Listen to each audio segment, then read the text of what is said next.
Glamorous gallery by মাহিকে আমরা সবাই জিন আপা নামেই বেশি চিনি, কেননা তার কাহিনী থেকেই তাকে এই নাম দেওয়া হয়েছে। সময়টা 2023 সাল।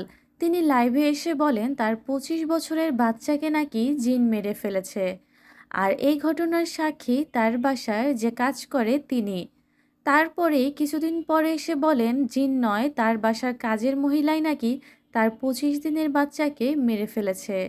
কিন্তু কেন মেরে ফেলেছে সেই কারণে তিনি বলেন তার স্বামীর সঙ্গে নাকি কাজের মহিলাটির পরকীয়া সম্পর্ক ছিল।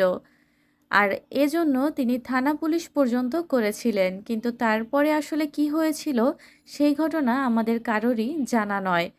কিন্তু বর্তমানে তিনি আবারও লাইমলাইটে চলে এসেছেন ভিন্ন একটি টপিক নিয়ে।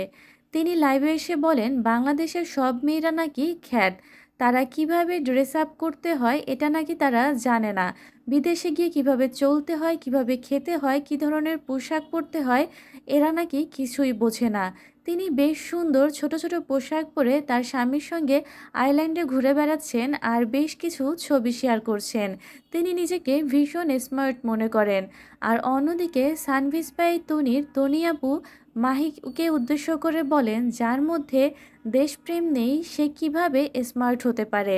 একজন মানুষের স্মার্টনেস কখনোই ছোট পোশাক পরার মাধ্যমে প্রকাশ পায় না। অন্যদিকে সানভিজ ভাই তনি আপুর হাজবেন্ড বর্তমানে আইসিইউতে ভর্তি আছেন। তিনি বেশ কিছুদিন যাবৎ অসুস্থ ছিলেন আর এখন তার মস্তিষ্কে সমস্যা দেখা দিয়েছে, তিনি নাকি ব্রেন স্ট্রোক করেছেন। এর জন্য তিনি মাহির উদ্দেশ্যেও বলেন যে সমস্ত বিপদ ভুলে অবশ্যই আমার স্বামীর জন্য দোয়া করবেন। অন্যদিকে মাহি আর তার স্বামীর এখন একটি ছেলে সন্তান রয়েছে, তার ছোট ছেলেটি মারা গিয়েছে। আর মাহি বর্তমানে বিভিন্ন আইল্যান্ডে ঘুরে বেড়াচ্ছেন, তিনি বর্তমানে থাইল্যান্ডে আছেন। সবাই তনিয়াপুর হাজবেন্ডের জন্য দোয়া করবেন।